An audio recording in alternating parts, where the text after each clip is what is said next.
27ویں آئینی ترمیم جو ہے وہ اب آئین کا حصہ بن گئی، دونوں ہاؤسز سے پاس ہوگی۔ دو بڑے جو اس کے اقدامات ہیں، ایک تو آئینی عدالت کا قیام ہے، اور اس آئینی عدالت کے قیام کے اعلان کے ساتھ ہی دو موسٹ ریسپیکٹڈ ججز of the supreme court of Pakistan, justice Mansoor Ali Shah اور جسٹس عطن منلہ، دونوں نے استعفیٰ دینے کا اعلان کر دیا۔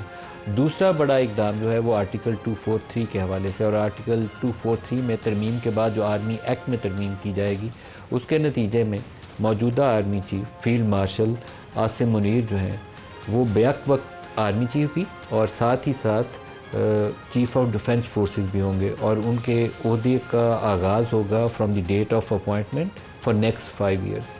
مطلب یہ ہے کہ ان کی مدت ملازمت جو ابتدائی طور پر پہلے کہا جاتا تھا کہ وہ اس 29 نومبر کو مکمل ہونی تھی، پھر حکومت نے آرمی ایکٹ کو امینڈ کیا اور وہ 2027 نومبر تک چلی گئی۔ اب جب بھی ڈیٹ آف اپوائنٹمنٹ ان کی آتی ہے، کل آتی ہے، پرسوں آتی ہے، اگلے ایک ہفتے میں آتی ہے، اس دن سے آغاز ہوگا فار 5 ایئرس۔ دیٹ مینس کہ نومبر 2030 تک وہ آرمی چیف بھی اور field chief of defence forces کے طور پر بھی اپنی خدمات سر انجام دیں گے۔ اسی طریقے سے 3 سال کے لیے جو ہیڈ ہیں اس کے اسٹریٹجک کمانڈ فورس کے، اس کا بھی تعین کیا جائے گا، تعیناتی کی جائے گی۔ یہ تو ایک خبر ہے۔ دوسری خبر آ جائیں، جو استعفیٰ دیتے ہوئے اپنا خط لکھا انہوں نے 2 ججز نے، وہ خط جو ہے وہ کافی زیادہ ان کے جو جذبات ہیں اس کی عکاسی بھی کرتا ہے، اور کچھ ریالٹی بھی ہے جو 26ویں آئینی ترمیم کے بعد اور 27ویں آئینی ترمیم کے بعد، اور ججز کی تعیناتی کے طریقہ کار اور ججز کی جو ٹرانسفر اینڈ پوسٹنگ کے طریقہ کار میں ترامیم کی گئی ہیں، اس کے بعد جو موجودہ سپریم کورٹ کی اس وقت صورتحال ہے وہ کافی حد تک ان ججز کے الفاظ کے اندر اس کی ریفلیکشن بھی ہوتی ہے۔ جسٹس منصور علی شاہ صاحب کا جو خط کا اردو ترجمہ میرے سامنے ہے، یہ انگریزی اور اردو دونوں میں جاری کیا گیا ہے۔ وہ کہہ رہا ہے کہ 27ویں آئینی ترمیم آئین پاکستان پر ایک سنگین حملہ ہے، جس نے سپریم کورٹ آف پاکستان کو ٹکڑے ٹکڑے کر دیا ہے، عدلیہ کو حکومت کے ماتحت بنا دیا ہے۔ 27ویں آئینی ترمیم میں ایک ایسی حکومت نے کی، بڑا معنی خیز ہے، 27ویں آئینی ترمیم میں ایک ایسی حکومت نے کی اور اسے سپریم کورٹ کی ایسی موجودہ قیادت نے قبول کیا جن کی اپنی آئینی حیثیت زیر جائزہ اور سوالات ہے۔ اور انہوں نے کٹہرے میں انہوں نے کہا اس پورے عمل کو کھڑا کر دیا۔ آگے جا کے وہ کہتے ہیں کہ اس کا واحد مقصد، یہ جو ترمیم کی گئی ہے، اس کا واحد مقصد حکومت کو یہ اختیار دینا ہے کہ وہ اپنی مرضی اور پسند کے جج چن کر ایک ایسی عدالت بنا سکے جو اس کے تابع ہو۔ اب یہ بڑی سٹرونگ آبزرویشن ہے، ان کے الفاظ تھوڑے سے زیادہ اس سے نپے تلے ہیں جیسے عطن منلہ کے، لیکن اس کے اثرات کیا ہوں گے یہ آج کے پروگرام میں ڈسکس کرنے کے لیے ہمارے ساتھ مہمان شخصیت ہے رانا ثناء اللہ خان، مشیر ہیں وزیر اعظم کے سیاسی امور، اور اس کے علاوہ بیرسٹر صلاح الدین احمد ماہر قانون ہیں، وہ ہمارے ساتھ ہوں گے۔ دونوں کو خوش آمدید کہتے ہیں۔ رانا صاحب، ترمیم تو آپ نے پاس کر لیا، آپ کو مبارک ہو، لیکن یہ جو رد عمل ہے 2 بڑے قابل احترام ججز کا، میرا خیال ہے کہ ان ججز نے جو استعفیٰ دیا ہے وہ بڑے رسپیکٹڈ تھے، میں اب بھی کہوں گا کہ وہ لائق احترام ہیں، لیکن ان کے استعفے کی مبارکباد آپ آئینی ترمیم سے پہلے اس لیے دیں کہ ہمارا یہ موقف ثابت ہو گیا کہ ان کا سیاسی اور ذاتی ایجنڈا تھا۔ یہ اپنے سیاسی اور ذاتی ایجنڈے کے لیے جو ہے یہ ساری جو ہے وہ کوشش کرتے رہے ہیں، اور یہ ان کا خط جو ہے، اس خط کے جو مندرجات ہیں، یہ ایک سیاسی تقریر ہے، یہ ایک پولیٹیکل تحریر ہے۔ اس میں کوئی ایک چیز کو وہ پن پوائنٹ نہیں کر سکے کہ کس طرح سے وہ یہ کہتے ہیں کہ یہ آئین کے اوپر حملہ ہے، اور کس طرح سے وہ کہتے ہیں کہ یہ گورنمنٹ کے پاس جو ہے وہ اختیار آ گیا ہے کہ گورنمنٹ جو ہے وہ اپنی مرضی سے جو ہے وہ ججز لگائے گی۔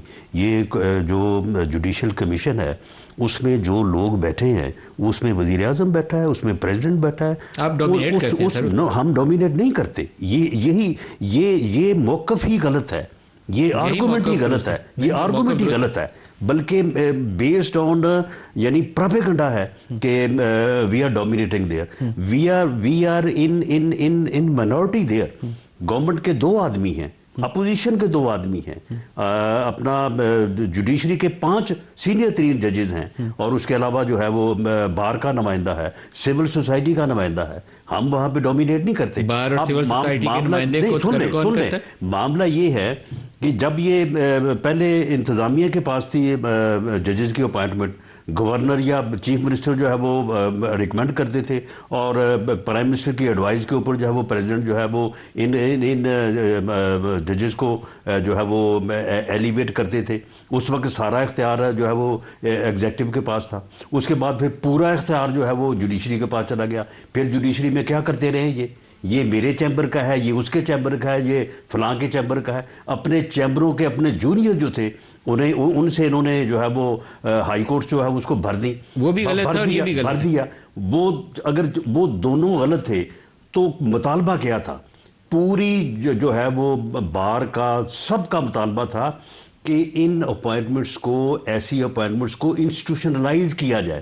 اب اس کو انسٹیٹیوشنلائز کیا گیا ہے، وہاں پہ جوڈیشری ہے، وہاں پہ گورنمنٹ ہے، وہاں پہ اپوزیشن ہے، وہاں پہ سول سوسائٹی ہے، وہاں پہ بار ہے، تو وہ انسٹیٹیوشنلائز کر دیا گیا ہے۔ سپریم کورٹ رہ گی سر؟ نہیں، اس کے اوپر یہ کہنا کہ جی یہ تو حملہ ہو گیا ہے، یہ جو حکومت کے متحد ہو گئی ہے عدلیہ، اب حکومت اپنی مرضی کے جو ہے وہ جج مقرر کرے گی۔ کیسے مقرر کرے گی؟ یعنی یہ جو تحریر ہے ان کی، یہ ایک ججوں کے مقرر کرنے کا جو کمیشن ہے اس میں سرکار ڈومینیٹ کرتی ہے؟ نہیں ڈومینیٹ کرتی، اور جس کو آپ چاہیں گے اٹھا کے آپ ٹرانسفر کریں گے۔ آپ صرف نہیں، سن لیں، آپ صرف آرگومنٹ نہ کریں۔ ایک جس طرح سے ہوتا ہے نا کہ سیاسی بیانیہ، سیاسی تقریر، کہ آپ اپنا موقع بیان کرتے چلے جاتے ہیں اور دلیل نہیں دیتے۔ آپ مجھے بتائیں کہ کیسے ڈومینیٹ کرتی ہے سول سوسائٹی اور بار کو کون مقرر کرتا ہے؟ کون لگاتا ہے سول سوسائٹی؟ بار کو جو ہے وہ پاکستان بار کونسل مقرر کرتی ہے۔ سول سوسائٹی کو کون لگاتا ہے؟ سول سوسائٹی کا جو نمائندہ ہے اس کو اسپیکر مقرر کرتا ہے۔ تو اسپیکر کس کا ہے آپ کا؟ ایک ہو گیا۔ بار کے دونوں منتخب وہ لوگ ہیں جو لاء منسٹر کی حمایت کے بغیر اوپر نہیں آتے۔ اب اس بات کو سول سوسائٹی کا نمائندہ اسپیکر نے مقرر کیا، گورنمنٹ کا آدمی ہو گیا، law minister government, attorney general government, bar بھی آپ ہی سن لیں نا، 3 ہو گئے۔ اس کے بعد ایک نمائندہ قومی اسمبلی سے گورنمنٹ کا 4 ہو گئے، ایک نمائندہ سینٹ سے 5 ہو گئے۔ یہ گورنمنٹ کے 5 لوگ ہو گئے۔ جوڈیشری کے کتنے ہیں؟ 5۔ اپوزیشن کے کتنے ہیں؟ 2۔ اور اس کے بعد جو بار کا نمائندہ ہے وہ ہے 1۔ تو آپ مجھے بتائیں کہ ان 13 میں سے گورنمنٹ ڈومینیٹ کیسے کرے گی؟ ان 5 کے ساتھ بھی ڈومینیٹ نہیں کر سکتی۔ ڈومینیٹ کریں گے 5 ججز، ان کے ساتھ اپوزیشن ڈومینیٹ مل سکتی ہے، ان کے ساتھ بار کا نمائندہ مل سکتا ہے۔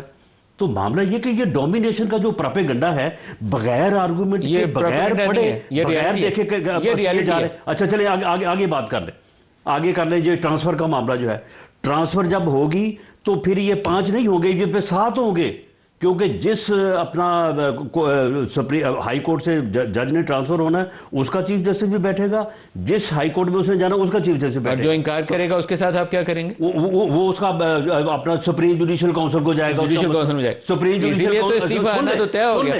جوڈیشل کونسل میں کون ہوگا؟ وہاں پہ وزیر اعظم ہوگا، وہاں پہ گورنمنٹ ہوگی، وہاں پہ 7 سینئر ترین ججز ہوں گے، جن میں سے 4 چیف جسٹس ہوں گے۔ تو کوئی خدا کا خوف کیا جانا چاہیے۔ یہ اس قسم کی جو سیاست جو ہے وہ، یعنی ان آفسز میں بیٹھ کے، یعنی سپریم کورٹ کے جج کے منصب پہ بیٹھ کے اگر اس قسم کی سیاسی تحریریں کی جائیں اور سیاسی تقریریں کی جائیں اور سیاسی بیان بازی کی جائے تو میں سمجھتا ہوں کہ اس سے بڑی بدقسمتی کوئی نہیں ہو سکتی۔ بیرسٹر صلاح الدین صاحب سے پوچھتے ہیں۔ بیرسٹر صلاح الدین صاحب، جو 3-4 ججز لگتا تھا کہ نشانے کے اوپر ہیں، جسٹس منصور شاہ، جسٹس عطر منلہ، جسٹس بابر ستار، یہ مجھے لگتا تھا کہ کوئی نہ کوئی ایسا طریقہ ڈھونڈیں گے کہ ان کو آگے پیچھے کیا جا سکے۔ 26 آئینی ترمیم سے کسی حد تک قابو پایا، جسٹس یحییٰ آفریدی چیف جسٹس بن گئے۔ اب جو کسر رہ گئی تھی وہ 27ویں نے پوری کر دی۔ تو آپ کو لگتا ہے کہ یہ بہت اچھا ہی ترمیم ہے؟ وہ کسر پن پوائنٹ کر دینا، وہ کسر کون سی رہ گئی؟ اب سے یہ خام خائی جو ہے وہ سر